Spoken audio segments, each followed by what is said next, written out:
ख्वाजा साहब आपका कोई सवाल था, आप कह रहे थे? सर वो जी जी सर, ऐसा है ना सर, ये बेनजीर इनकम सपोर्ट प्रोग्राम के एजेंट्स बैठे हुए हैं ना सर, जो लोगों को पैसा देती है, गवर्नमेंट को पैसा देती है, फिर वो आगे लोगों को पैसा देती है। जी ठीक है। ये सर 0.001% कमीशन होती है उसमें। अच्छा ठीक है। तो अब लेकिन सर उनका अगर बैंक स्टेटमेंट देखी जाए तो उनके पूरे साल में उनके बैंक में 6 करोड़ 7 करोड़ 8 करोड़ रुपए आए होते हैं, लेकिन वो सारे उनके नहीं होते, उसमें उनकी 0.001% कमीशन होती है। तो वो जो पैसे सर आए होते हैं 6 करोड़ 7 करोड़, उसको किस तरह शो करना चाहिए सर? नहीं देखिए, बात ये है कि सबसे पहले तो आपको वो चेक करना पड़ेगा कि वो किन के एजेंट है या किन के बिहाफ पे वो काम कर रहे हैं। एग्रीमेंट की कॉपी लेनी पड़ेगी आपको, ठीक है? जी, गवर्नमेंट के बिहाफ पे कर रहे जिसके भी बिहाफ पे ना, अथॉरिटी बगैर नोटिफिकेशन के या बगैर पावर के या बगैर लेटर के या उसके नहीं होती। आप कहें जी मैं प्राइम मिनिस्टर का जो खास स्पीकर हूं, तो कैसे बन जाएंगे आप? ऐसे थोड़ी है। ठीक सर। अब देखें ना, एक बंदा ट्रेडिंग कर रहा हो और आपको कहे जनाब गवर्नमेंट ऑफ पाकिस्तान से पैसे आए हैं, तो क्या ये साबित हो जाता है? नहीं सर, बिल्कुल तो उसे कहें समझ ठीक है गया। जी लाइन दे, अगर आपको अथॉरिटी दी गई है, ठीक है। जी अब जैसे मैं एडवाइजर टू एफटीओ अपॉइंट हुआ हूं, तो मेरे पास एक प्रूफ है, उनके लेटर हेड के ऊपर ड्यूली रेलिवेंट पर्सन ने साइन करके स्टैंप करके मुझे लेटर हेड पे मुझे लेटर ऑफ अपॉइंटमेंट दिया, पर वो प्रोसेस पूरा किया, तब मैं अपॉइंट हुआ हूं, ठीक है। ठीक है सर, ठीक है सर, अब मैं जबानी कह दूं कि जी मैं एफटीओ का एडवाइजर हूं, तो इस तरह थोड़ी होता है, ठीक है सर, ठीक है। ठीक है। अब वो बंदा अगर वाकई, मैं ये नहीं कह रहा कि वो झूठ बोल रहा है, लेकिन मैं ये भी नहीं कह रहा कि वो सच बोल रहा है। जब तक ठीक है सर। आपने इंडिपेंडेंट ही रहना है, जब तक डॉक्यूमेंटेशन आपके पास ना आ जाए, आपने किसी बंदे पे रिलायंस नहीं प्लेस करनी, ठीक है। ठीक क्योंकि है सर। लोग अपने फायदे के लिए कुछ भी कह देते हैं, सच झूठ मिक्स हुआ होता है, ठीक है। ठीक है सर। तो आप उनसे लेंगे अपॉइंटमेंट की, जब आपको उन्होंने अपॉइंट किया था तो कोई अथॉरिटी लेटर दिया होगा ना कि आप गवर्नमेंट के बिहाफ पे पैसे आपने बांटने भेज दिए इनकम सपोर्ट प्रोग्राम में, ऐसे ही है। बिल्कुल बिल्कुल सर, ठीक है तो सर। फिर उसको पैसा दिया होगा उन्होंने, नंबर वन। ठीक है सर, ठीक है सर। पहले अपॉइंटमेंट हुई होगी या सिलेक्शन हुई होगी, उसके बाद उनको पैसे दिए गए होंगे और उनके गवर्नमेंट ऑफ पाकिस्तान ने लिमिट रखी होगी, इतने पैसे आपको जाने हैं और इस तरह आपने डिस्ट्रीब्यूट करने हैं। ठीक है सर। फिर रेसिपिएंट के पर्टिकुलर्स आपने रखने, किसको दिए, कब दिए, कैसे दिए और क्यों दिए, ठीक है सर। उसकी तस्वीरें हैं, आइडेंटिफिकेशन है, सीएनआईसी है, जो जो उन्होंने कहा है वो आपको पूरा करना है। फिर अगर आप ये साबित कर देते हैं तो टैक्स ऑफिस कहेगा हाँ जी ठीक है, अब आप बताएंगे आपका इसमें क्या है, वो भी अपॉइंटमेंट में लिखा होगा कि इतनी कमीशन होगी इस बंदे की, ऐसे ही है। ठीक है सर। जी बिल्कुल बिल्कुल बिल्कुल जब वो सर। आ जाएगा तो आपको ये चेक करना है कि उस कमीशन पे टैक्स है कि नहीं। अगर उन्होंने काटा है 12% है, 8% है, 10% है, किस में फॉल करता है वो, ठीक है सर। ठीक। ठीक है। और वो ठीक है सर। जिस भी कमीशन में आएगा फिलहाल, अगर कोई रिड्यूस रेट या अदरवाइज नहीं है, तो वो उसका मिनिमम टैक्स होगा, प्रॉफिट एंड लॉस अकाउंट वो बनाएगा, अपने खर्चे माइनस करेगा, प्रॉफिट पे टैक्स या कमीशन का tax whichever is higher उसको पे करना पड़ेगा। ठीक है सर। ठीक इसके है अलावा सर। कोई सवाल है आपका?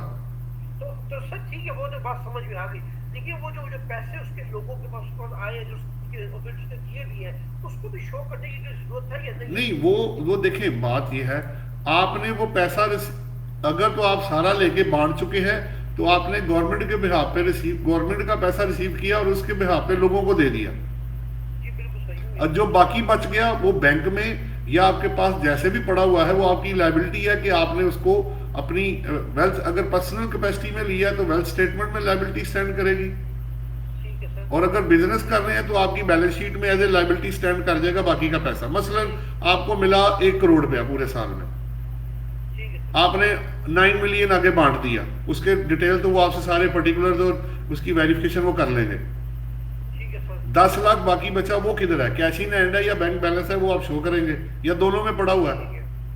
ठीक है सर। ठीक ठीक है ना। वो पैसा आपको स्पेसिफिक पर्पज के लिए दिया गया ना। ठीक है सर। फिर उस अमाउंट पे आपकी कमीशन कितनी बनी, जो आपने दिया या लिया, जो भी तरीकाकार उसमें डिफाइन किया गया होगा, ठीक है सर। तो वो आपकी इनकम बन जाएगी। बाकी तो आपकी लायबिलिटी है ना। अगर अब लेकिन वो पैसा, ज़ाहिर बात है, फिर वो गवर्नमेंट ऑफ पाकिस्तान से ही आना चाहिए, तभी बात बनेगी। अदरवाइज वो कहीं और से रिसीव करके के जी गवर्नमेंट से आया, तो इस तरह नहीं होगा। ठीक है सर, समझ गया सर। ठीक है। आपका कोई और सवाल तो नहीं है? ठीक। ठीक है sir, thank you thank you. हाँ जी, किसी और का कोई और सवाल है तो वो कर सकता है जी।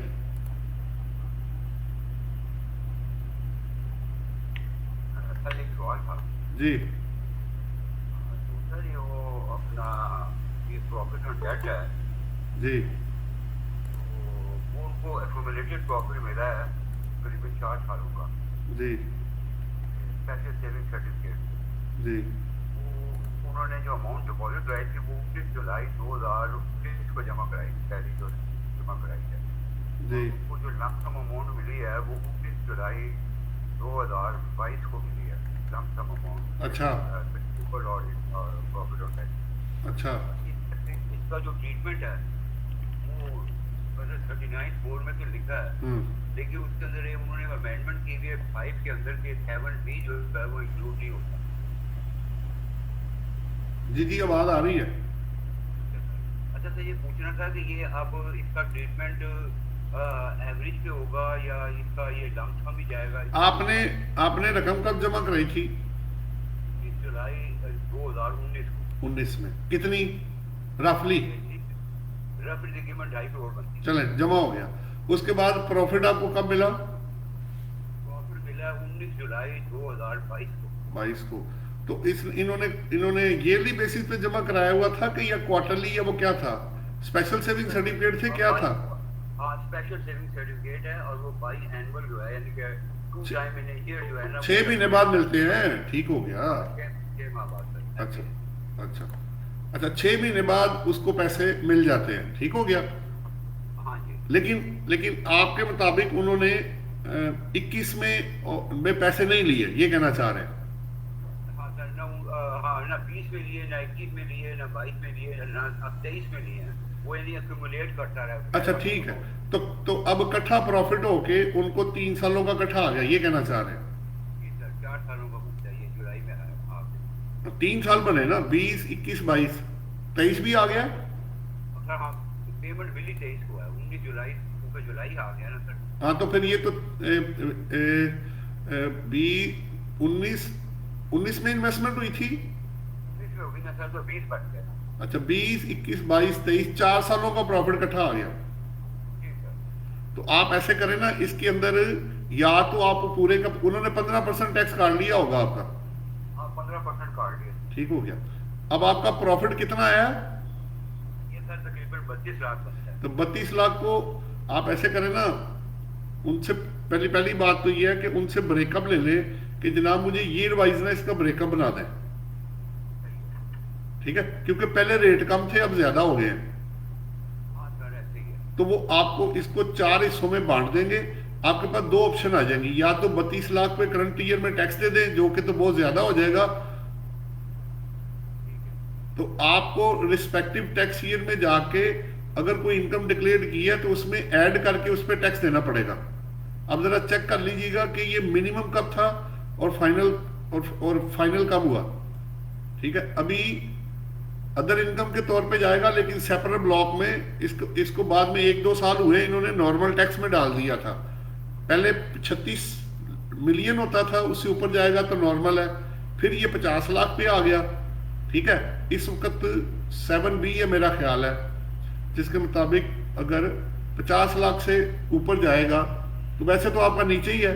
तो आप वैसे अपेरेंटली ना, मुझे ये नजर आ रहा है कि पहले ना 10% भी रहा है, लेकिन चूंकि आपने इसका 15 ही रहा, तो आपको अगर कोई फायदा नजर नहीं आ रहा तो इस पे 15% देके जान छुड़ा सकते हैं आप। ये भी हो सकता है, पहले आप चेक कर लें।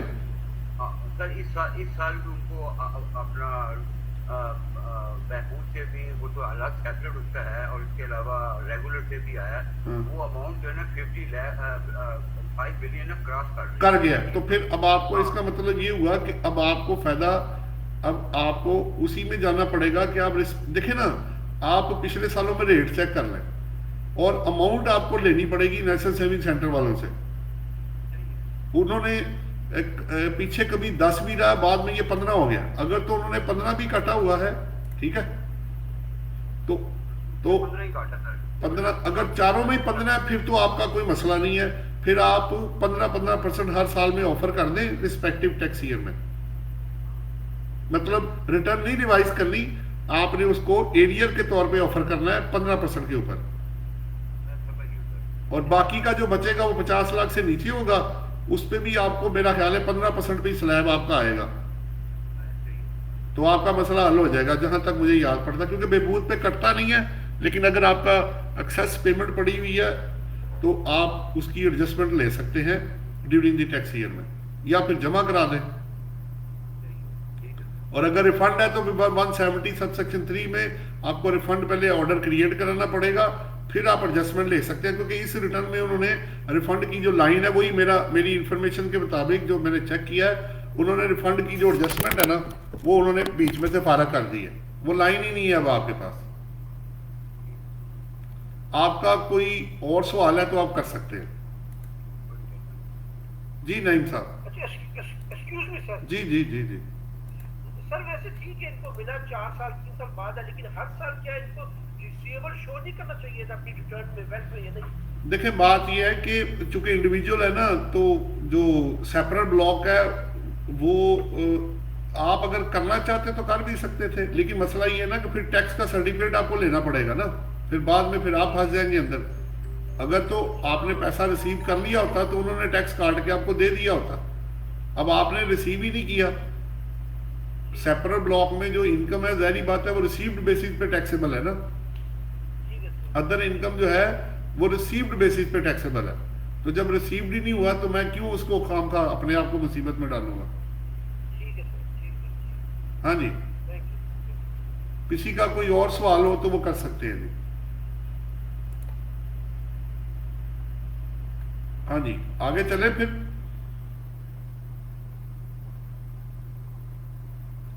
जी सर चले आगे। हाँ जी, हमने जो डायरेक्ट टैक्सेस थे वो हमने कर लिया था, इनडायरेक्ट टैक्सेस हमारे बाकी थे, वो मैं अब आपके साथ 1 बाय 1 करके शेयर कर लेता हूं।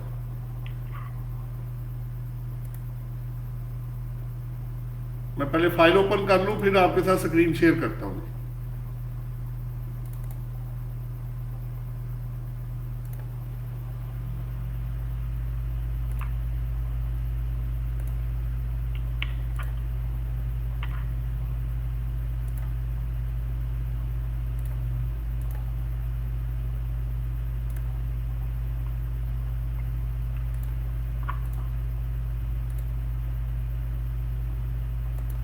जी देखें स्क्रीन आपको नजर आ रही है जी? जी सर विजिबल है। अच्छा, एक मैंने चीज अभी आपको बताई नहीं, मैंने 2024 की बुक अपलोड कर दी है institute of taxation and finance के ग्रुप के अंदर फेसबुक पे, तो आप डाउनलोड कर सकते हैं वहां से। अब ये 1 बाय 1 करके जी अमेंडमेंट्स हैं। ये पहला जी आपका deletion of production transmission and distribution from goods, ये सेल टैक्स की अमेंडमेंट्स हैं जी जो फाइनेंस एक्ट 2023 के थ्रू आई हैं। अब पहले क्या था कि प्रोडक्शन डिस्ट्रीब्यूशन एंड इलेक्ट्रिसिटी जो था ना, ट्रांसमिशन और डिस्ट्रीब्यूशन, ये गुड्स की डेफिनेशन में शामिल था, ठीक है।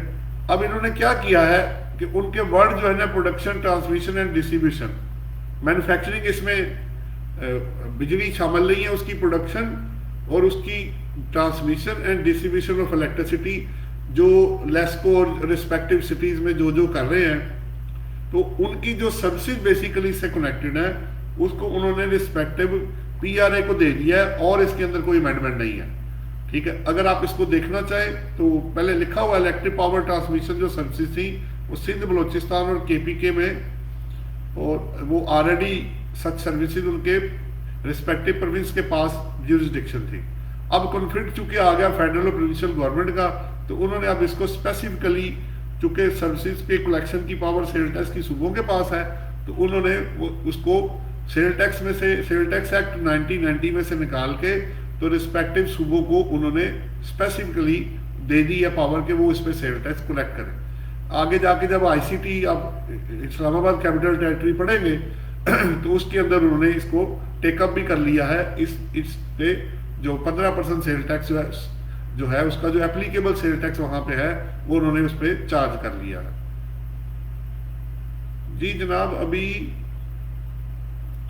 पावर सिर्फ उधर गई है, बाकी सारा उधर ही है, सर्विसेज वाला उधर चला गया। हाँ जी, कोई क्वेश्चन हो तो आप कर सकते हैं, या आगे चलूं मैं?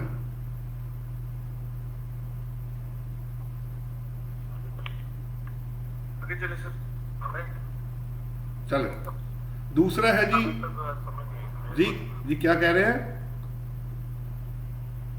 हेलो, सर एक दफा तो आप दोबारा बता। मैं सिर्फ ये कह रहा हूं, पहले गौर से सुनो, मैं सिर्फ ये कह रहा हूं कि वो सर्विसेज जिस पे सेल टैक्स की कलेक्शन की पावर सूबों के पास थी, उसकी डेफिनेशन गलती से सेल टैक्स एक्ट में आ गई थी।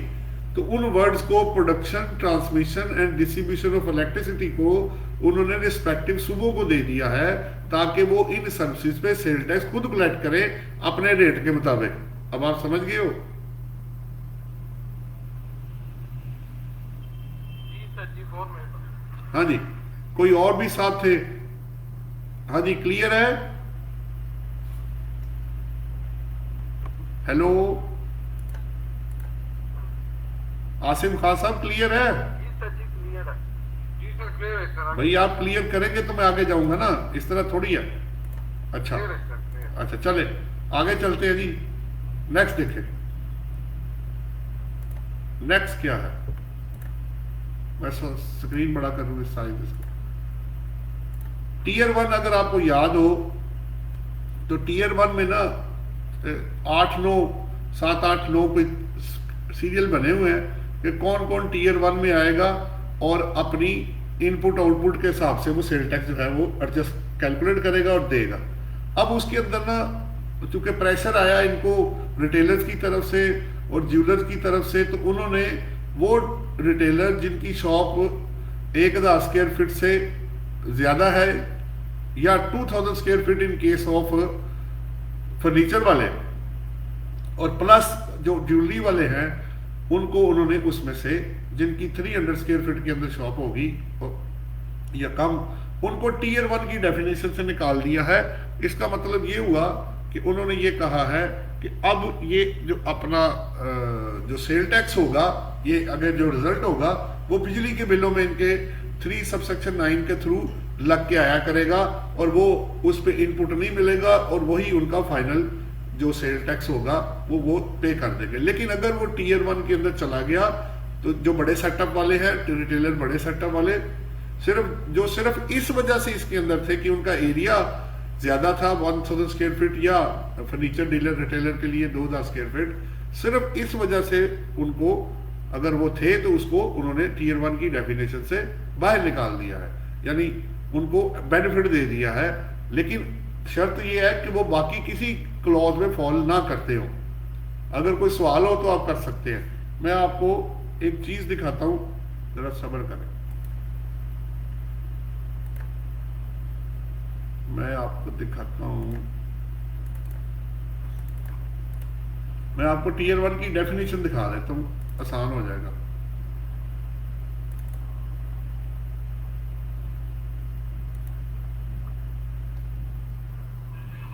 वरना इस तरह ना आपको समझ नहीं आएगा।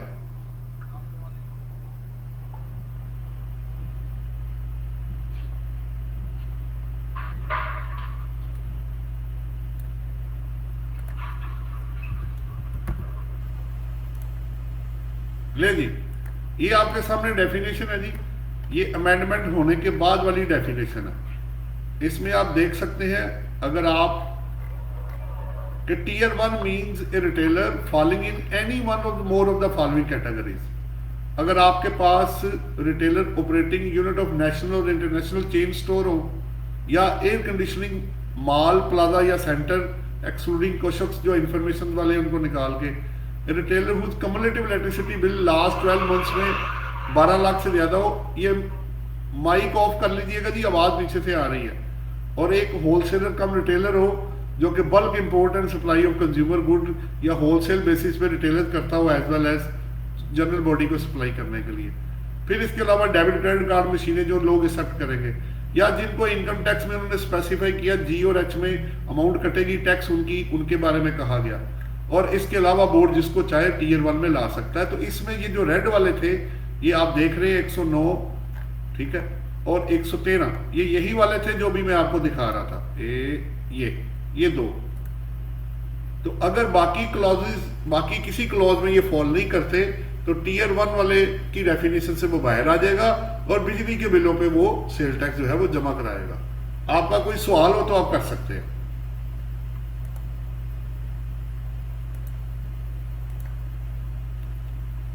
हेलो, आपका कोई सवाल है तो आप कर सकते हैं। आगे चले फिर।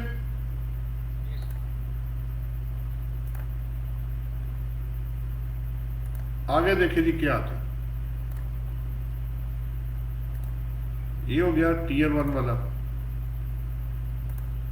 ये आपको पता होगा कि फर्दर सेल टैक्स है, सेल टैक्स लॉ में 3(1)(a), अगर आप उन लोगों को सप्लाई करेंगे जिनको रजिस्ट्रेशन तो रिक्वायर्ड है या वो एक्टिव टैक्स पेयर की लिस्ट में नहीं है, ठीक है, एक तो वो ऑब्टेन ना किए हो उन्होंने रजिस्ट्रेशन, या वो सेल एक्टिव टैक्स पेयर की लिस्ट किसी एक में अगर वो फॉल कर गए तो उनको फर्दर जो सेल टैक्स है, पहले जो 3% था उसको उन्होंने 4% कर दिया है जी, ताकि अनरजिस्टर्ड बंदे लाजमी रजिस्टर्ड हो। कोई सवाल है तो आप कर सकते हैं।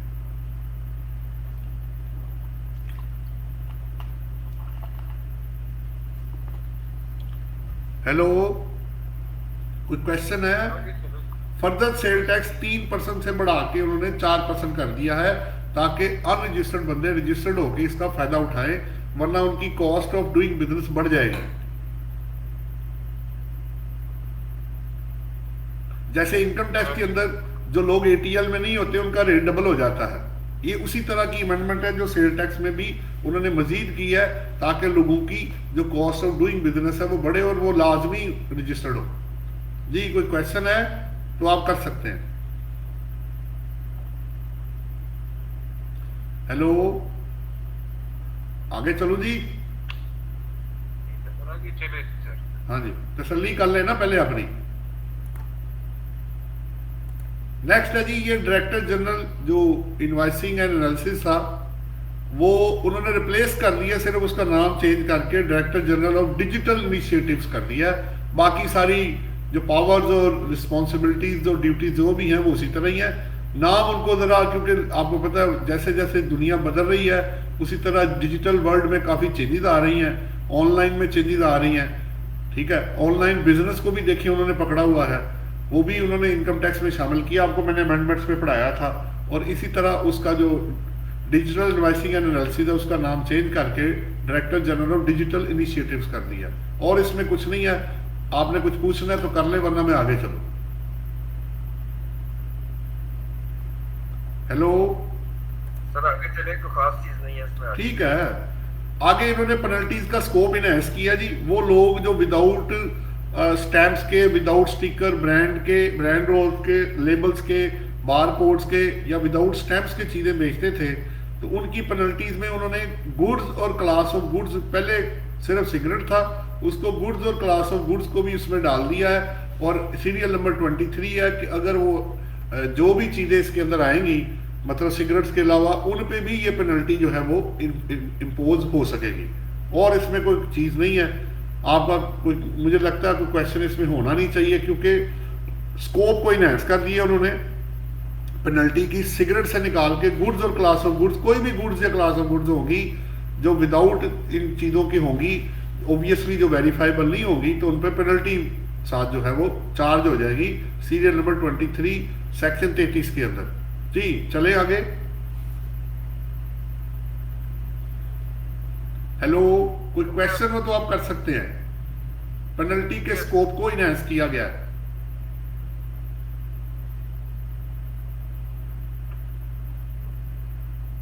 ताकि इलीगल ट्रांजैक्शंस को, इलिसिट ट्रांजैक्शंस को पकड़ा जा सके। हाँ जी, बड़ा सिंपल है इसका ऑब्जेक्टिव। चले आगे। ले जी, ये ADR है, मैंने आपको इनकम टैक्स में बड़ी डिटेल में पढ़ाया था, एग्जैक्टली वहां से कॉपी हुआ है।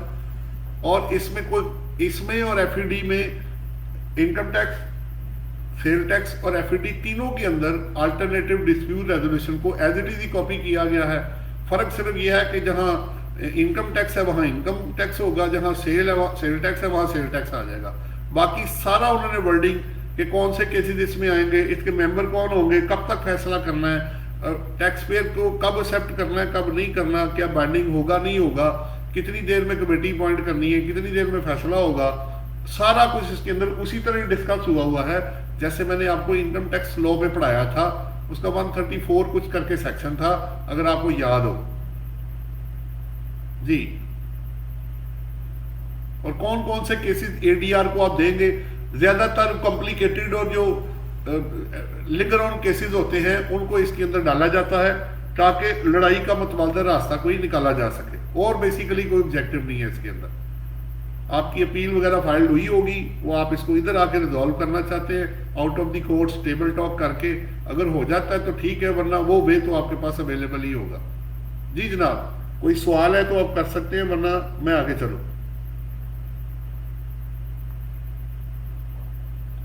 हेलो,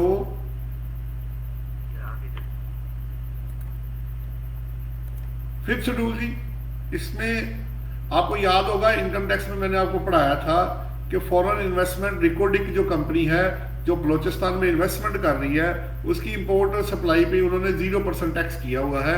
इनकम टैक्स में भी उन्होंने एग्जम्पशन दी, सेल टैक्स में भी दी, और आगे जाके आप एफईडी में भी देखेंगे वहां भी ऐसे ही उनको छूट दी गई है ताकि फॉरेन इन्वेस्टमेंट पाकिस्तान में आए और ज्यादा से ज्यादा तरक्की और फंड्स भी पाकिस्तान के पास अवेलेबल हो फर्दर एक्सपेंशन के लिए।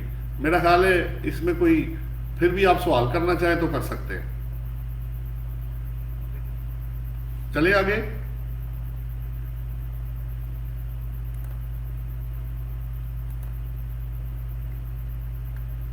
ले जी, ये तीनों को अगर आप देखते हैं तो फाइनेंस एक्ट ने एग्जिस्टिंग के अंदर ये एंट्री नंबर 12 उसका रिस्पेक्टिव जो सब हेडिंग है, और 21 नंबर के अंदर उन्होंने जाके प्रपोज जो की है, ये प्रपोज नहीं बेसिकली ये न्यू है, ये मैं वर्ड चेंज कर देता हूँ फिर पढ़ लेते हैं, क्योंकि फाइनेंस बिल इधर से ही हमने पकड़ा था और इसी कोई एक्ट में कन्वर्ट किया था, इसलिए कभी कभी कोई चांस कोई चीज रह जाती है। बहरहाल इसमें मैंने कवर कर दिया। इसमें जो preparation suitable for infants put up for retail not exceeding, ये 500 रुपये था, महंगाई ज्यादा है उसको बढ़ा के उन्होंने 600 कर दिया है। नंबर 1 जो ज्योमेट्री बॉक्स तक रिस्ट्रिक्शन थी, इसकी पीसीटी पाकिस्तान कस्टम टैरिफ की हेडिंग थी, उसको एक्सटेंड करके अदर ड्राइंग मार्किंग आउट और मैथमेटिकल कैलकुलेटिंग इंस्ट्रूमेंट्स को भी शामिल किया गया है 0% टैक्स के लिए। यहाँ था local supplies of raw material था, उसको बढ़ा के उन्होंने कमोडिटीज को भी बीच में डाल दिया है, इसके स्कोप को एक्सटेंड किया गया है। बाकी आप देख सकते हैं इसके अंदर, अगर कोई क्वेश्चन हो तो आप कर सकते हैं। तीनों के स्कोप को बेसिकली उन्होंने एक्सटेंड कर दिया है for the purposes of 0% taxation. जी जनाब, कोई सवाल हो तो आप कर सकते हैं।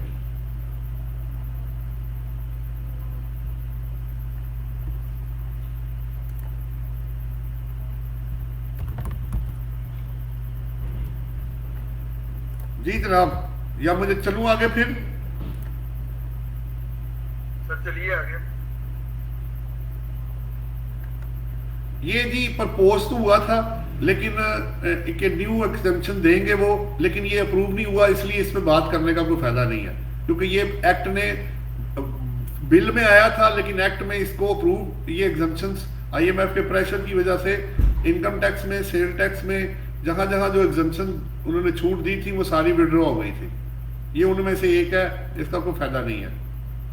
अच्छा जी, इसके बाद ये 2 एग्जेम्पशन थी, चूंकि इनका पीरियड 30 से 21 तक था, आगे चूंकि ये एक्सटेंड नहीं हुआ, इसको उन्होंने विड्रॉ कर लिया क्योंकि अब इसकी जरूरत नहीं रह गई। आपके सामने इसका इसलिए मैंने रेड कर दिया। इसकी एग्जेम्पशन जो ये टेबल 1 है, ये फिर मैं ऊपर एग्जेम्पशन जो है ना सीधा कर देता हूं, विड्रॉ।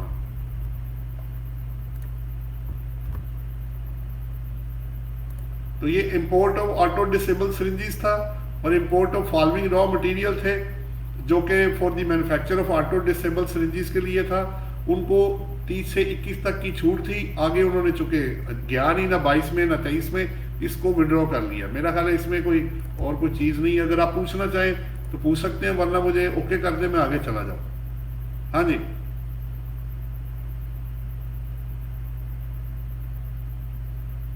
हेलो, आगे चलो जी। नेक्स्ट है जी, ये 3 अमेंडमेंट्स हैं, 16, 17 और 18 सीरियल है।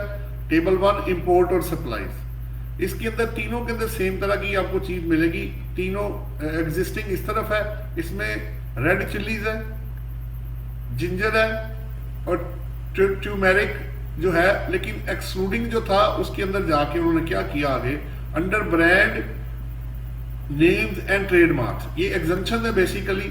लेकिन किनको निकाल के अगर आप ब्रांड नेम और ट्रेडमार्क के अंदर बेचेंगे फिर सेल टैक्स लग जाएगा तीनों में। आप देख सकते हैं under brand name and trademark excluding under brand name and trademarks. जी जनाब, तो होगा क्या, ऑब्वियसली के बाद जो प्राइसेस हैं वो उनकी बढ़ जाएंगी, इन पे सेल टैक्स एप्लीकेबल हो जाएगा जो अंडर ब्रांड नेम और ट्रेडमार्क के अंदर बेची जाएंगी। और इसमें यानी ये तीनों चीजें, रेड चिलीज, जिंजर आपका, टर्मेरिक जो है ये उसी तरह अंडर ब्रांड नेम और ट्रेडमार्क के अंदर जो बेचा जाएगा उस पर सेल टैक्स लग जाएगा। इसके दो और ले लो, फिर आपको मैं मौका देता हूँ, फिर आप जो भी कहेंगे। ये एक्सप्लेनेशन ऐड की है 121 के थ्रू कि जो ब्लड इन्फ्यूजन सेट्स है not packed in aluminium foil imported with blood bags है, in corresponding quantities in same consignment are also exempt. इसकी एग्जाम्पशन को, स्कोप को एक्सटेंड किया गया है। फाटा में आपको याद होगा कि 2023 में इनकम टैक्स में एग्जाम्पशन सेल टैक्स में एक्सपायर हो रही थी, इनकम टैक्स की तरह सेल टैक्स में भी उनको एक्सटेंड किया गया है 30 से 2024 तक। तो ये 3 अमेंडमेंट्स आपके ऊपर है, 2 नीचे हैं। अगर आप कोई सवाल करना चाहें तो कर सकते हैं, वरना मैं आगे चलो। हाँ जी, एनी क्वेश्चन?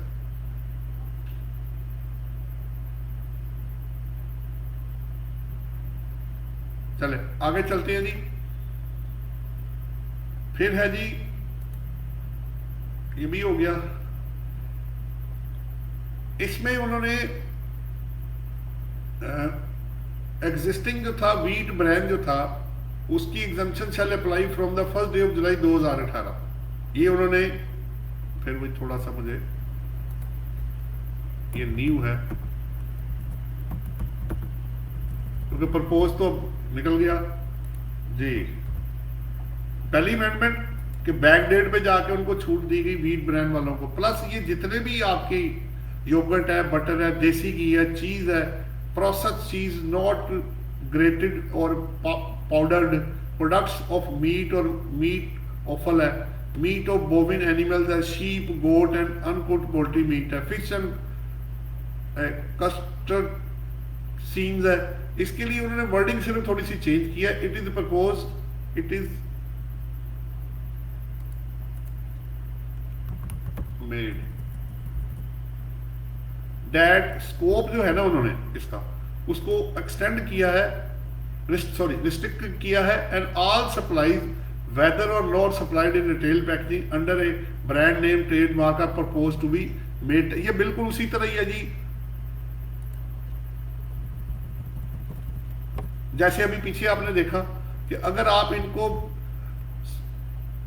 आप ब्रांड नेम या ट्रेडमार्क के अंडर बेचेंगे तो आपको इसके ऊपर जो इन पे भी सेल टैक्स जो होगा वो चार्ज हो जाएगा, एग्जम्पशन 6 शेड्यूल की नहीं मिलेगी। इसी तरह ये टेक्सटाइल की जी रिटेल आउटलेट्स पे जो बोर्ड ने कंप्यूटराइज रियल टाइम रिपोर्टिंग की है, जो लोग सेल कर रहे हैं, अगर finish fabric and locally manufacture finish articles of textile and textile made up बेचेंगे and leather and artificial leather जिन पे के वैल्यू एडिशन कम से कम 4% होगी, लास्ट 6 महीनों में 12% के रेट को बढ़ा के उन्होंने 15% कर दिया। इसका मतलब है कि वो भी चीज क्या हो जाएगी, वो महंगी हो जाएगी। ये भी चीज तो जाहिर बात है उन्होंने पैसे इकट्ठे करने से आपको नजर आ रहा होगा, चाहे इनकम टैक्स है या सेल टैक्स है, वो दोनों तरफ से उन्होंने रेट्स बढ़ा के, इनकम टैक्स में भी याद हो तो जो विद होल्डिंग टैक्सेज हैं 153 में मोस्ट ऑफ दी केसेस में 1% बढ़ा दी है उन्होंने, 152 में बढ़ा दी है।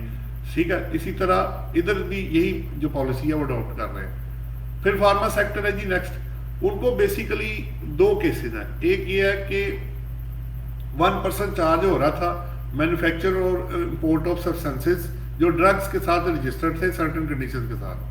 पहले तो एक डेट उनकी 1 जुलाई 2022 से कर दी है बैक डेट में जाके, और कुछ एक्सक्लूजन को निकाल के उनको भी 1% जो है वो फाइनल टैक्स होगा और इनको इनपुट टैक्स नहीं अलो किया जाएगा।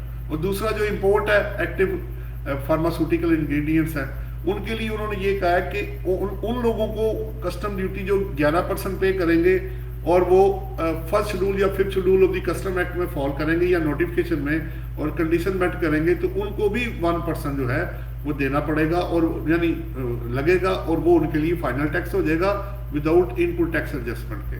और आखिरी ये है कि डैब की उन्होंने कुछ पहले नहीं था, अभी उन्होंने ऐड किया, 5% उन्होंने लगा दिया कि आपको रिफंड की एडजस्टमेंट नहीं मिलेगी और इसमें आप 5% टैक्स जो है जो इनपुट जो है वो आप पे करेंगे। ये आपके जी सेल टैक्स की अमेंडमेंट थी। अगर आप कोई सवाल करना चाहें तो कर सकते हैं, वरना ये वाली मैं आपको दिखा देता हूँ। यहाँ से आप शुरू हुए थे, ये टोटल अमेंडमेंट थी आपकी।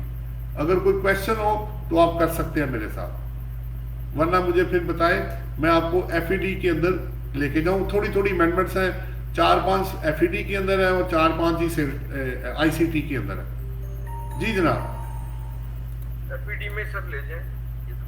चले मैं उधर चलता हूँ, ये फाइल मैं क्लोज करता हूँ। अब मैं आता हूँ एफईडी।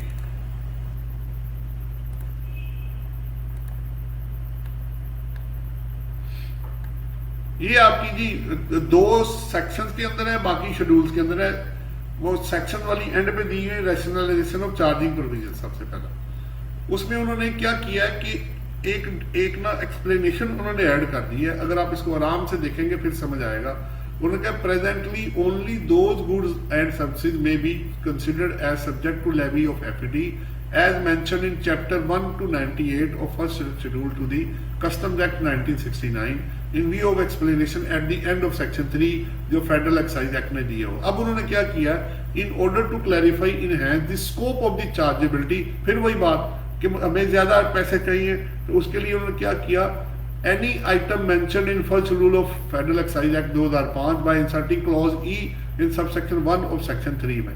अब पहले रिस्ट्रिक्टिव था, अब उन्होंने कहा जी कोई भी अगर फर्स्ट शेड्यूल में मेंशन आइटम आएगा तो उस पर आप जो एफईडी जो फेडरल एक्साइज ड्यूटी है वो आपको पे करनी पड़ेगी। नंबर 2, डायरेक्टर जनरल उसी तरह ही वो जो आपने अभी पढ़ा था जो इनवाइसिंग वाला था उसको इनिशिएटिव का नाम दिया गया और इसमें कुछ नहीं है। अच्छा, अब टेबल ले लेते हैं जी फर्स्ट शेड्यूल का, टेबल 1 और 2, तो फिर थर्ड शेड्यूल का। फर्स्ट शेड्यूल जी गुड्स का रिलेटेड है, ठीक है, तो उसमें देखते हैं क्या चेंजेस है। ये जी जैसे मैंने कहा इन रिस्पेक्टिव 2 आइटम्स के ऊपर energy inefficient fans both locally manufactured and imported पे which do not comply with MEPs notified by PSQCA, अगर वो रिस्पेक्टिव कंडीशन मेट नहीं करेंगे तो 2000 रुपये पर फैन उनको एफईडी देना पड़ेगा। इसी तरह इनकैंडेसेंस जो बल्ब है both locally and manufactured and imported उन पे 20% एट वैल्यूम बेसिस पे एफईडी लगेगा। फिर उसके बाद एक एफईडी 10% रॉयल्टी है फी फॉर टेक्निकल सर्विसेज पे इंट्रोड्यूस करवाई गई है to in addition to franchise services जो ऑलरेडी शामिल है। आपको पता है कि अभी भी कुछ गुड्स और सर्विसेज है जिन पे फेडरल एक्साइज ड्यूटी चार्ज होती है, सेल टैक्स नहीं उस पर चार्ज होता।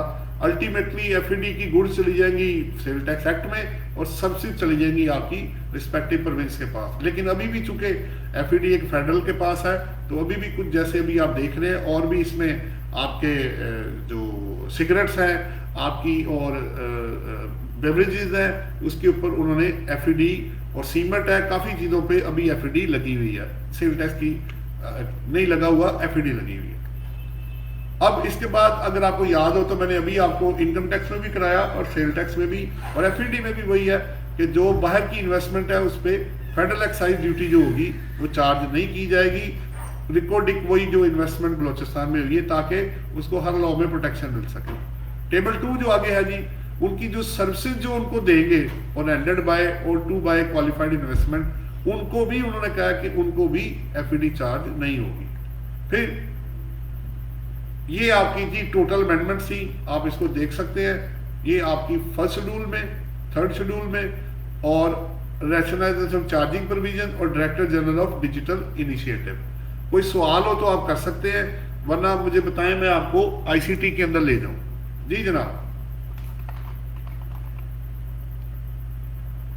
आईसीटी में ले जाए सर, ले जी आज का आखिरी टॉपिक है, फिर हम अपनी रेगुलर रूटीन के अंदर वापस आते हैं।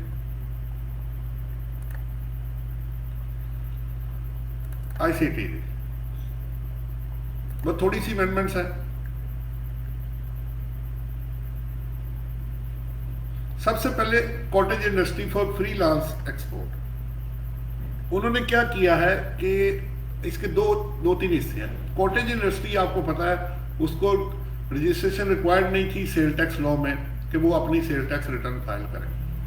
नंबर 2 अभी भी ऐसे ही है। इन्होंने फिर 2023 में रिलैक्स किया कि फ्रीलांस जो एक्सपोर्टर होंगे जो IT और IT इनेबल सर्विसेज से रिलेटेड होंगे, एनुअल टर्नओवर उन्होंने 8 मिलियन उसकी डिफाइन कर दी। ठीक हो गया। अब इंटरप्रिटेशनल इश्यूज चूंकि आ रहे थे तो उसको खत्म करने के लिए इश्यूज को एक एक्सप्लेनेशन ऐड कर दी है कि फ्रीलांस एक्सपोर्ट मींस कि कोई भी बंदा पर जॉब या सेल्फ एम्प्लॉयड बेसिस पे विदाउट बीइंग अटैच्ड टू और under employment of any other person having the liberty to work on various task simultaneously, क्योंकि असाइनमेंट्स आपको पता है ऑनलाइन लोगों को मिलती हैं, अगर वो करेगा और करके देगा तो उसको स्टेटस जो है वो फ्री कॉटेज इंडस्ट्री जो फ्रीलांस की होगी उसको वही वाला स्टेटस उसको मिल जाएगा इररिस्पेक्टिव के अमाउंट जितनी मर्जी हो। अब क्या होगा, ज़ाहिर बात है अगर एक्सपोर्टर होगा तो 0% टैक्स होगा, ठीक है, और अगर उसकी पाकिस्तान के अंदर होगा तो रिस्पेक्टिव लॉ के मुताबिक उसको सेल टैक्स जो है वो ये और इनकम टैक्स चार्ज होगा। जीरो रेटिंग ये वही रिकॉर्डिंग वाला जी, आपको चूंकि अगर उनकी कोई सर्विसेज भी होंगी तो उसके ऊपर भी उन्होंने इसको ICT में भी छूट दे दी है। नेक्स्ट रेट्स हैं जी, होटल के अंदर आपको पता है होटल मोटल गेस्ट हाउस जो है मैरिज हॉल उनका 15% है, लेकिन अगर restaurants including cafe food including ice cream parlour coffee houses coffee shops डेराज फूड, अगर वो उन्होंने कहा कि अगर आप डेबिट क्रेडिट कार्ड के थ्रू या स्पेसिफाइड बैंकिंग चैनल के थ्रू पेमेंट करेंगे तो 5% है, वरना 15% ICT में सेल टैक्स चार्ज किया जाएगा। नेक्स्ट जी उन्होंने रिलैक्स किया IT बेस्ड जो सिस्टम डेवलपमेंट कंसल्टेंट्स हैं उनकी सेल टैक्स को 16% से कम करके 15% कर दिया। फिर जो इलेक्ट्रिक वो जो अभी आपको याद है मैंने सेल टैक्स में कराया था कि जो ट्रांसमिशन जो डिस्ट्रीब्यूशन को उन्होंने वहां से निकाल के इधर डाला है और सेल टैक्स उसके ऊपर 15% उनकी सर्विसेज पे चार्ज कर दिया। ठीक है, आखिरी है जी आज का IT सर्विसेज इनेबल सर्विसेज जो है उसके अंदर उन्होंने क्या कहा कि इसको हार्मोनाइज करने के लिए इनकम टैक्स से टैली करने के लिए कि उसके ऊपर जो सेल टैक्स है उन्होंने लोकल की बात हो रही है पाकिस्तान के अंदर तो 5% जो सेल टैक्स है उसके ऊपर चार्ज किया जाएगा जो कि IT इनेबल सर्विसेज पाकिस्तान में रेंडर करेंगे। जी जनाब, अगर आपका कोई क्वेश्चन हो तो आप कर सकते हैं। ये आज के थे इन सेल्स टैक्स FED और ICT। फिर भी कोई सवाल हो तो आप कर सकते हैं। हाँ जी, एनी क्वेश्चन? अभी तक तो सर क्लियर है, कोई एम्बिग्विटी नहीं है। अच्छा, तो फिर इसको क्लोज करें, फिर आपको टॉपिक पे ले जाऊं। हेलो, बाकी लोगों से पूछ लें, मेरी तरफ से तो क्लियर है सर। हाँ जी बताएं जी।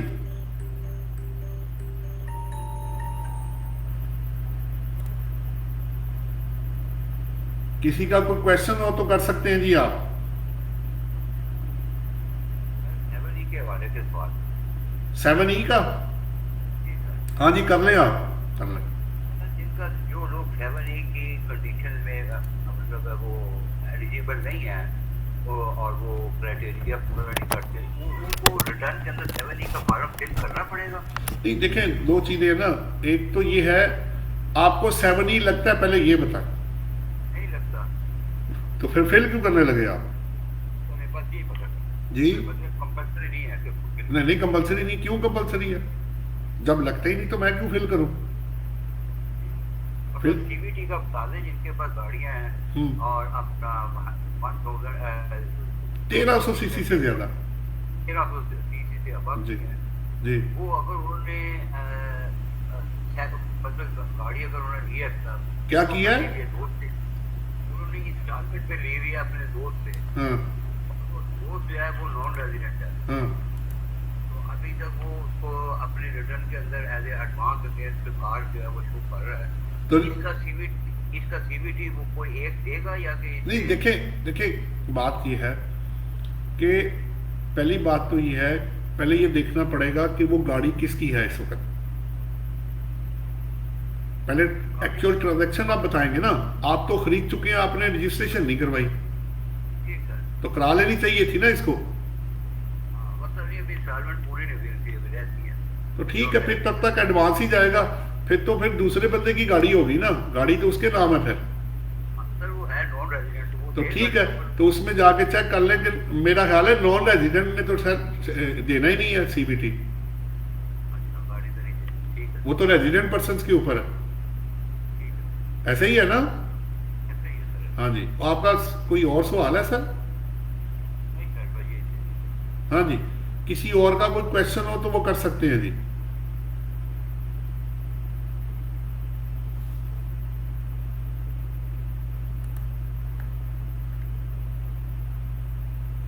हाँ जी, किसी का कोई क्वेश्चन हो?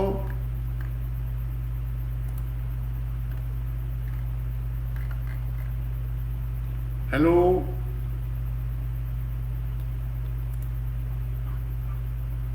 मेरा ख्याल है इसका टाइम थोड़ा कम हो रहा है, अगर आप कहते हैं तो मैं आपको लिंक भेज देता हूँ। हेलो ये सर बेहतर तो यही है कि सेशन नया शुरू कर दें। जी, मैं अभी आपको ये क्लोज करके ना तो एक नया लिंक भेजता हूँ, उसमें आ जाए, ताकि हम फिर इसको जो अपना चैप्टर आपका जो बिजनेस इनकम वाला हमने शुरू किया हुआ है, हम उस पर वापस आ सकें। ठीक है, फिर भी आपका कोई क्वेश्चन हो तो आप मुझसे कर सकते हैं। मैं अभी इसको इस आपको इधर से निकाल के आपको लिंक दोबारा भेज रहा हूँ।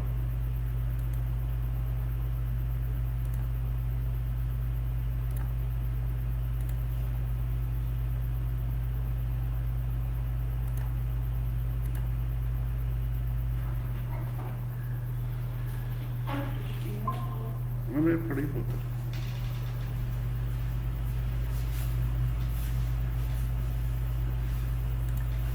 आप अभी बाद में कर लेना, अभी स्क्रीन हमारी कर रही। हाँ, बैठ के कर लो।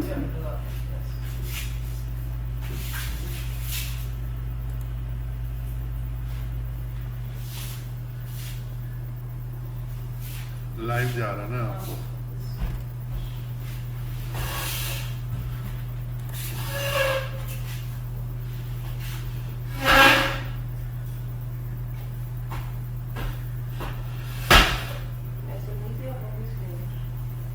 नहीं, मैं एक मुझे लाइव सेशन कर रहा है,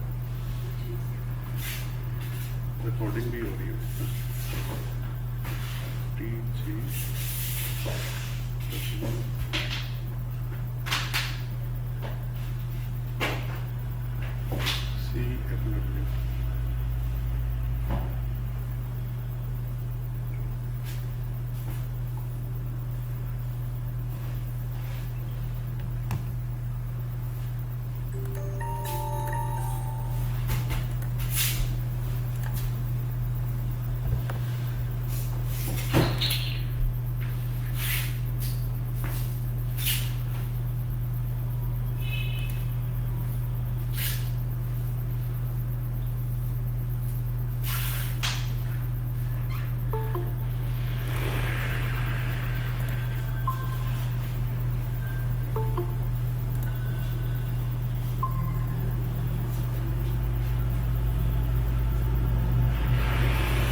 हाँ जी, आवाज आ रही है जी, चेक करें।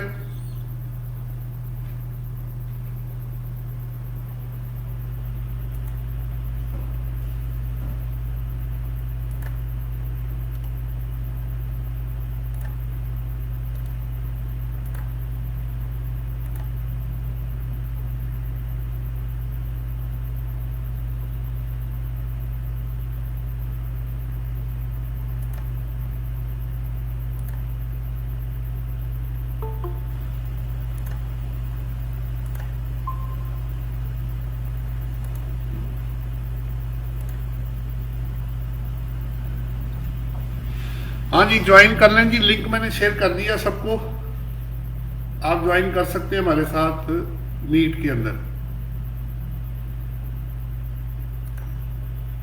देखें जी,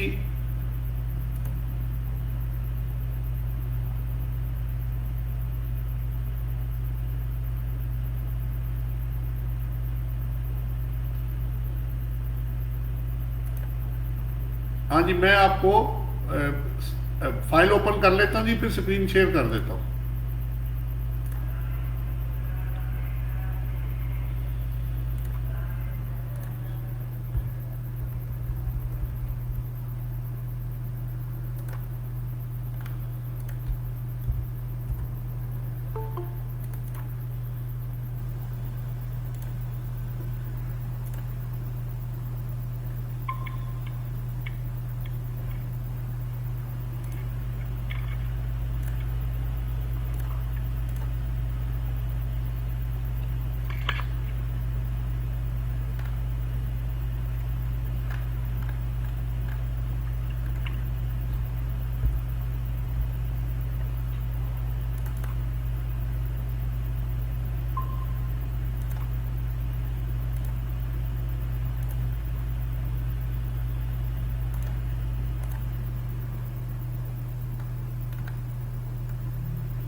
हाँ जी, कोई और क्वेश्चन है तो आप कर सकते हैं।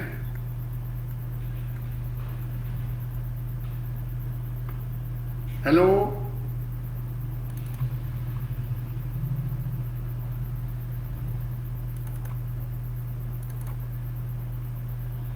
कोई क्वेश्चन नहीं है जी? ले जी, मैं आपको स्क्रीन शेयर कर देता हूं।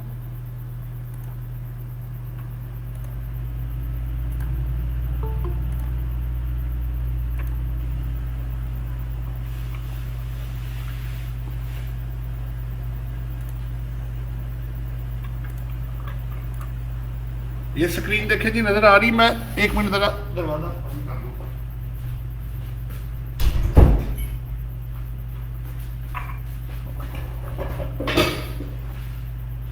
हाँ जी, देखिए स्क्रीन नजर आ रही है जी? हाँ जी, शबीर हुसैन साहब चेक करें, आवाज आ रही है आपको माइक ऑन करके?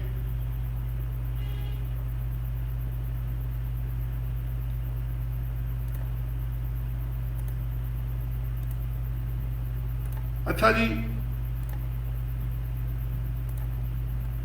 ये एरिया था जी, आपको याद होगा मैंने आपको कराया था कि जब बिजनेस इनकम कैलकुलेट करते हैं तो 3 हिस्सों में हमने डिवाइड किया था कि बिजनेस इनकम के वेरियस एस्पेक्ट्स थे, फिर अलाउएबल डिडक्शंस क्या है और नॉट अलाउएबल डिडक्शंस क्या है। तो ये 3 हिस्से हो गए। आपको कराया था बिजनेस इनकम में मुख्तलिफ एस्पेक्ट शेयर किए थे, profit on debt, lease amounts, dividend और म्यूचुअल फंड और स्पेकुलेशन बिजनेस पे बात हुई। फिर जो अलाउएबल डिडक्शन थी हमने वो 20 से लेके आपको वो फिर रूल इसके 10, 11 एंटरटेनमेंट और एग्रीकल्चर प्रोड्यूस वाले, और डेप्रिसिएशन तो हमने छोड़ दी थी क्योंकि चैप्टर इसका सेपरेट है। तो फिर हमने किया था आपको हमने 26 से लेके तो 31 तक के जो अलाउएबल डिडक्शन थी वो हमने की। फिर उसके बाद जो नॉट अलाउएबल थी, मुझे याद ये पड़ता है, शायद ये थोड़ी रहती हैं, मुझे ज़रा क्लियर कर दें। याद मुझे यही पड़ता है कि ये अभी रहती हैं नॉट अलाउएबल डिडक्शन। तो क्या अब मैं आपको जो नॉट अलाउएबल डिडक्शन है वो करा दूं?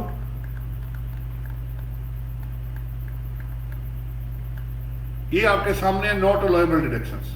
जी जनाब, बिस्मिल्लाह करें इससे। हेलो, आवाज नहीं आ रही? जी सर, जी सर। मैं आपको वो कराने लगा हूं, एक बिजनेस इनकम के मुख्तलिफ एस्पेक्ट से पहला हिस्सा, दूसरे हिस्से में कौन कौन से अलाउएबल है वो मैंने कराया। 22 से 25 मैंने रोक लिया, उसका सेपरेट चैप्टर है। और जो नॉट अलाउएबल है 174 सेक्शन में और 21 सेक्शन में, वो आज हमने कोशिश करनी कि इनको हम कवर कर लें। ठीक है जी? अब देखिए, पहला मैं कर रहा हूं जी,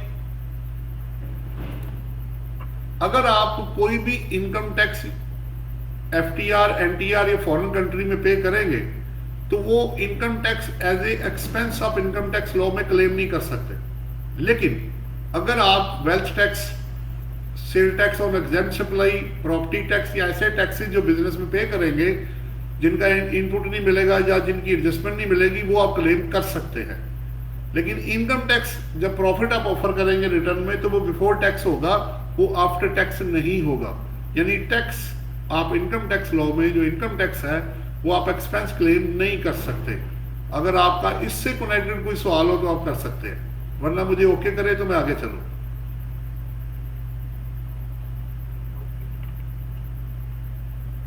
हाँ जी, एनी क्वेश्चन?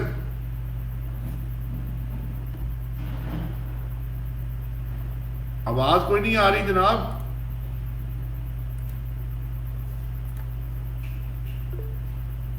कोई नहीं है, और कीजिए। चले आगे फिर। जी सर। हाँ जी, शब्बीर साहब कोई सवाल करना है तो माइक ऑन करें, सवाल करें। नहीं, ओके कंटिन्यू सर। अच्छा चलो ठीक है, आगे चलते हैं जी। Next point, amount of tax deducted.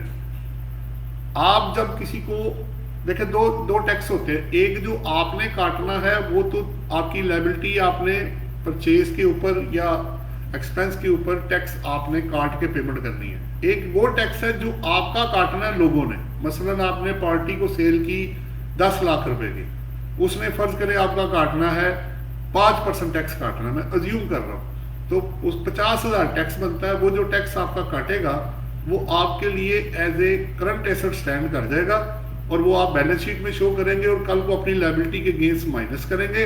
और वो जो टैक्स डिडक्टेड एट सोर्स है वो आप एज ए एक्सपेंस नहीं क्लेम कर सकते। जी कोई क्वेश्चन हो तो आप कर सकते हैं। जी जनाब।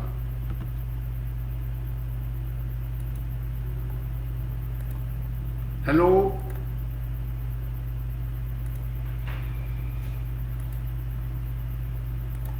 कोई और क्वेश्चन है या आगे चलो जी? हेलो सर आगे चलिए सर। चले। नंबर 3, मुख्तलिफ जो एक्सपेंडिचर हैं उनकी पेमेंट जब आप करेंगे तो आप उनको टैक्स काट के पेमेंट करेंगे। असल में ना परचेजिंग पे ये लड़ाई शुरू हो गई थी कि सारी परचेजिंग डिसल हो जाती थी, तो स्पेसिफिकली लॉ में सेक्शन 21 में ये अमेंडमेंट की गई कि परचेजिंग पे अगर आप टैक्स नहीं काटेंगे तो जितना आपने परचेज किया होगा raw material and finish goods, उसके 20% से ज्यादा आपका एक्सपेंस डिसलो नहीं हो सकता। मसलन आपने 1 करोड़ की परचेज की, टैक्स नहीं काटा, तो उसमें जो डिसलो होगा सेक्शन 21 में वो मैक्सिमम 20 लाख होगा। बाकी जो विदहोल्डिंग टैक्स है वो आपसे अलग से वो मांगेंगे, वो अपनी जगह पे रहेगा। तो परचेजेस से लोगों को रोकने के लिए, ताकि सारे का सारे ना कहीं डिसलो हो जाए, टैक्स ना काटने की वजह से उसको 20% तक of the purchases of raw material finish good restrict कर दिया गया है। जी जनाब, कोई क्वेश्चन हो तो आप कर सकते हैं। हम क्या पढ़ रहे हैं? वो डिडक्शंस जो इनकम टैक्स लॉ में सेक्शन 21 में एडमिसिबल नहीं है।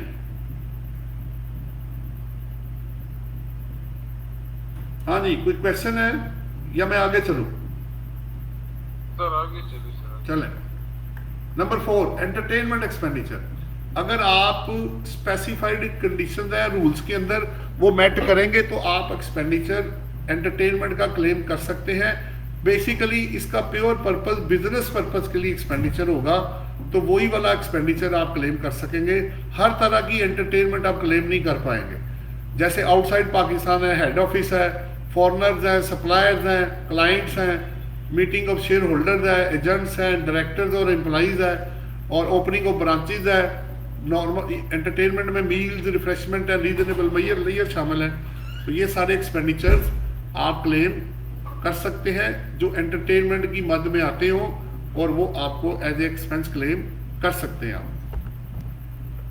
लेकिन अगर आप इसके अलावा क्लेम करेंगे और इसमें फॉल नहीं करते होंगे तो वो एक्सपेंडिचर फिर आपको, जिसका पर्पस बिजनेस ना हो, वो पर्सनल हो, या आप इसके स्कोप से बाहर निकल जाएं, तो वो एंटरटेनमेंट एक्सपेंडिचर आपके डिसअलो कर दिए जाएंगे सेक्शन 21 में।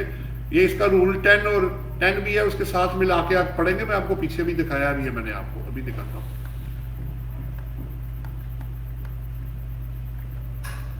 ये आपने रूल एंटरटेनमेंट एक्सपेंडिचर और इसको मिक्स करके आपको पढ़ाया जा रहा है, यहां से कॉपी हुआ है वो सारा, वो जो आगे लिखा हुआ है। जी जनाब, एंटरटेनमेंट एक्सपेंडिचर, एनी क्वेश्चन?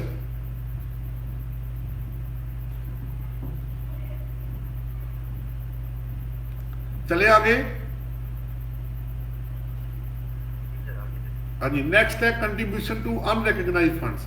अगर कोई भी employer unrecognised provident fund, approved pension fund या अप्रूव्ड सुपरएनुएशन फंड या अप्रूव्ड ग्रेजुएटी फंड के अंदर कंट्रीब्यूशन करता है, जिसको रिकग्नाइज ना किया हो कमिश्नर इनकम टैक्स ने या SECP ने, ग्रेजुएटी फंड, तो उस सूरत में एम्प्लॉयर जो भी कंट्रीब्यूशन करेगा उसको एक्सपेंस अलाउ नहीं होगा सेक्शन 21 के थ्रू। जी, कोई क्वेश्चन हो तो आप कर सकते हैं।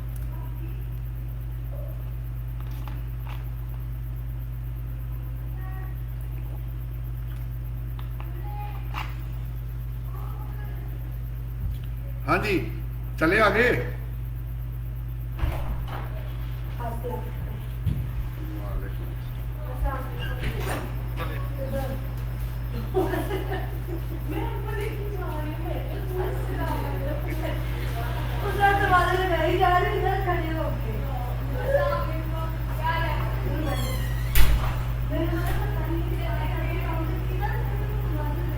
हाँ जी, कोई क्वेश्चन है?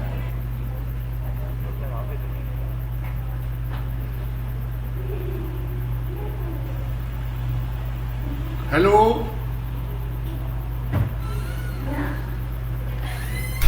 कोई सवाल है तो कर ले जी, वरना आगे चलूं मैं। दूसरा है जी कंट्रीब्यूशन टू फंड्स विदाउट, जी 6 नंबर है।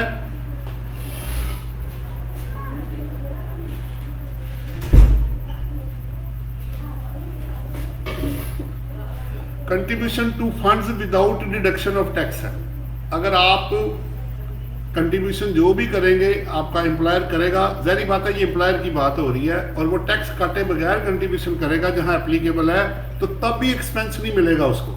यानी एक अनरिकग्नाइज में करे तब भी मसला, और विदाउट टैक्स डिडक्शन करे तो तब भी मसला। हाँ जी, कोई सवाल है या आगे चले? Penalty for violation of any law, rule और रेगुलेशन। अगर आपको कोई लॉ, रूल और रेगुलेशन तोड़ने पे पेनल्टी लगती है तो वो आपको एज ए एक्सपेंस अलाउ नहीं होगी। एक मिनट फोन सुन लो जी जरा। हेलो जी, अल्लाह का शुक्र है।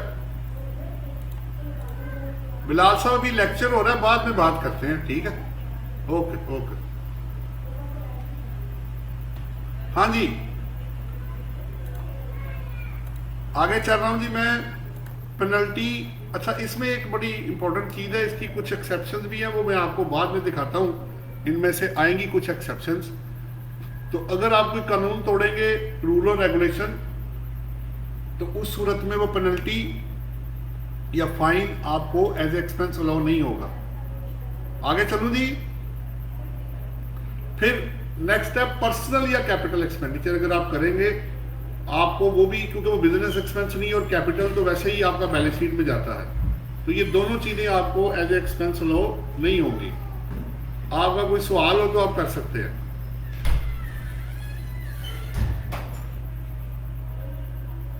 हेलो, आगे चलूं जी। फिर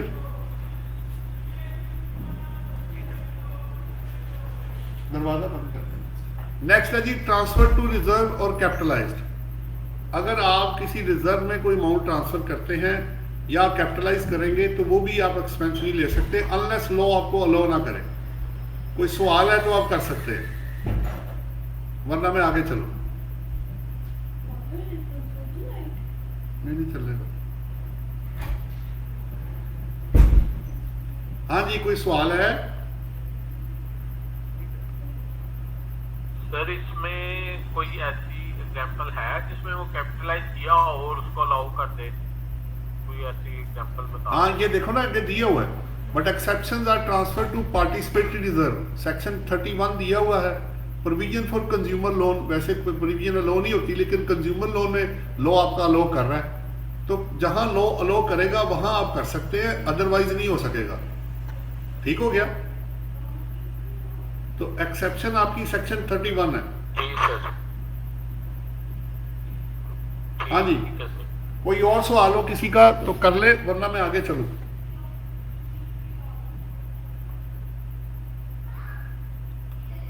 हाँ जी, payments by AOP to its members, ये भी बड़ा इंटरेस्टिंग है जी, आपके काम आएगा।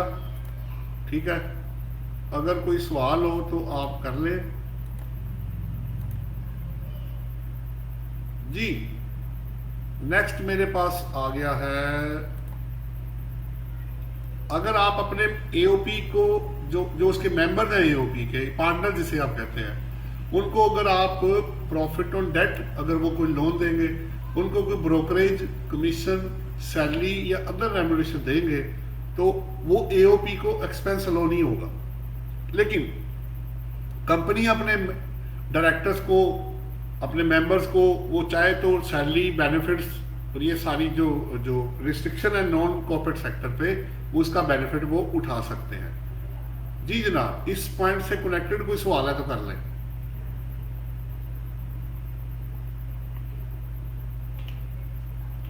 आगे चलें।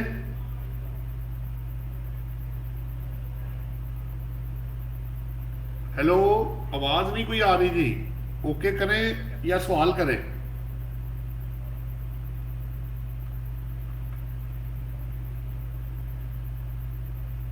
नेक्स्ट है जी, expenditure not through cross cheque where applicable.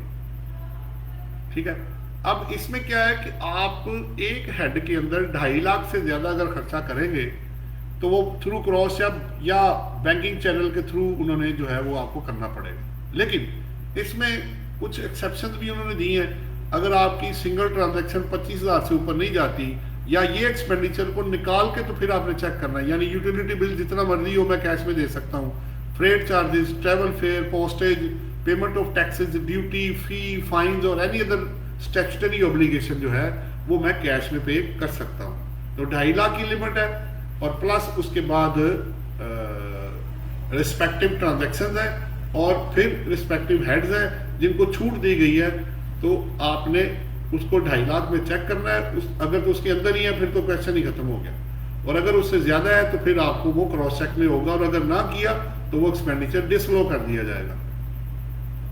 इसमें कोई क्वेश्चन हो तो आप कर सकते हैं, वरना मैं आगे चलूं।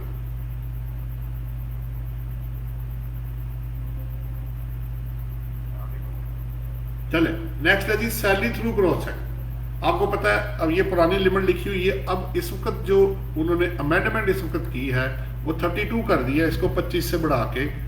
आपको अगर याद हो इसी बजट के थ्रू, यानी 30 से 2023 तक था वो 25,000 रुपये, अब वो 1 जुलाई 2023 से हो गया 32,000 पर मंथ। अगर आप किसी बंदे की तनख्वाह देंगे तो वो आप कैश में पे कर सकते हैं, अदरवाइज वो थ्रू क्रॉस चेक या डायरेक्ट ट्रांसफर होगा।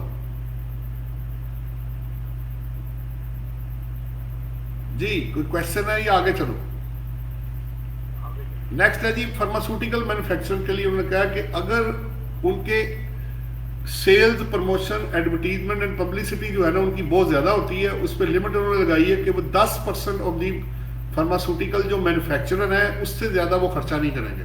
अगर वो 10% ऑफ दी टर्नओवर से ज्यादा हुआ तो बाकी का खर्चा डिसलो कर दिया जाएगा, इसमें कोई खैर मुश्किल नहीं है।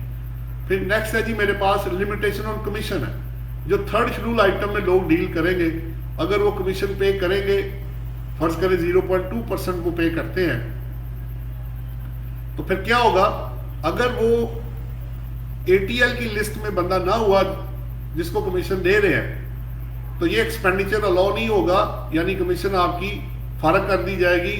यानी जब आपने कमीशन एजेंट आगे रखना है तो उसको आपने जो पेमेंट करनी है, जो commission where the amount paid और पेबल एक्सीड 0.2% से ज्यादा होगी, इसके अंदर होगी तो आप कर सकते हैं, इससे ऊपर अगर जाएंगे तो वो डिसलो हो जाएगा जब तक कि वो बंदा एटीएल की लिस्ट में ना हो। एक्सपेंसेस जहां सपोर्टिंग डॉक्यूमेंट नहीं होंगे 15 नंबर, तो A174 सबसेक्शन 2 ये कहता है कि अगर आपके कच्चे वोचर्स हैं, वेरीफाइबल नहीं है या है ही नहीं, तो उस सूरत में वो एक्सपेंडिचर जो भी आप क्लेम करेंगे, चाहे वो परचेजेज हो या जो भी हो, वो डिसअलो कर दिया जाएगा। तो ये आपके एक्सपेंडिचर थे, इनकी एक्सेप्शन ले लें तो फिर मेरे से सवाल कर लीजिएगा। इनकम टैक्स का मैंने आपको बता दिया, लेकिन अगर आप प्रॉपर्टी टैक्स या अदरवाइज को पे करते हैं टैक्सेस तो वो मिल जाएंगे। पेनल्टी में हर चीज़ पेनल्टी और फाइन में नहीं आती। अगर आप लेट पेमेंट ऑफ लोन कर रहे हैं, डैमेज टू कस्टम अथॉरिटीज है या compensation for breach of contract है, तो वो एक्सपेंडिचर मिल जाएंगे। इस पर जजमेंट्स भी आई हुई हैं। और मेंबर्स ऑफ AOP को पेमेंट नहीं कर सकते, लेकिन अगर उसका घर इस्तेमाल करेंगे तो उसको रेंट आप पे कर सकते हैं। ये आपका था जी सेक्शन 21, जिसमें आपने 14 केसेस 21 के देखे, एक आपने 174 का, और फिर उसकी एक्सेप्शन जो मैंने खुद से बनाई वो आपको दी। आप इससे कनेक्टेड अगर कोई सवाल करना चाहते हैं तो आप मेरे साथ कर सकते हैं। जी जनाब।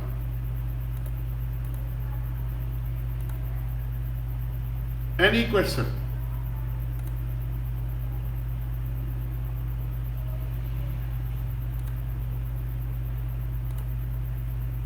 तो आज मैंने आपको इनडायरेक्ट टैक्स दिया जी, जिसमें सेल टैक्स था, फेडरल एक्साइज ड्यूटी की अमेंडमेंट थ्रू फाइनेंस एक्ट 2023 के, जो कि 1 जुलाई 2023 से आपके एप्लीकेबल है।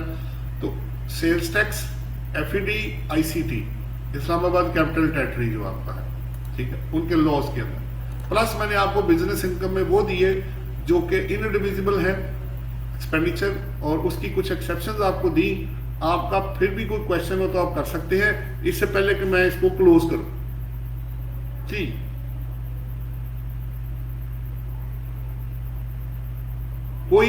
कोई सवाल आप करना चाहे तो कर सकते हैं, इससे पहले कि मैं क्लोज करूं।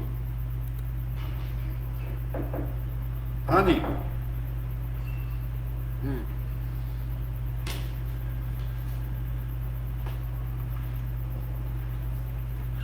हाँ जी, कुछ क्वेश्चन है?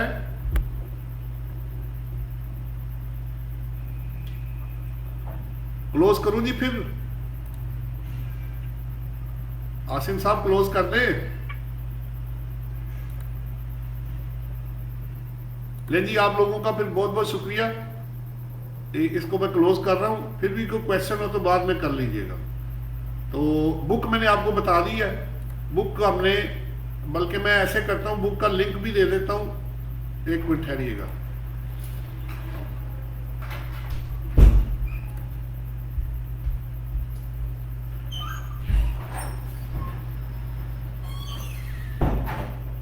मैं बुक का लिंक जी इसमें भेज रहा हूं, ताकि लोगों को उसको ढूंढने में कोई परेशानी ना हो।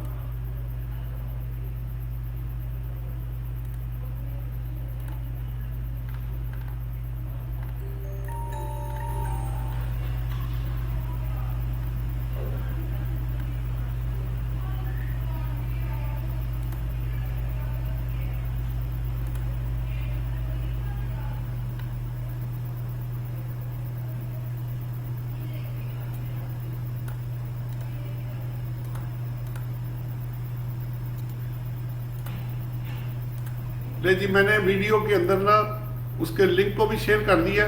अगर किसी को 2024 की किताब चाहिए हो तो वो इस लिंक से उस बुक को डाउनलोड कर सकता है। वैसे 2018 से 2024 तक की तमाम किताबें हमने इसके अंदर अपलोड की हुई हैं। आप लोगों का बहुत बहुत शुक्रिया। अब इसको हम क्लोज करते हैं। अल्लाह हाफिज़।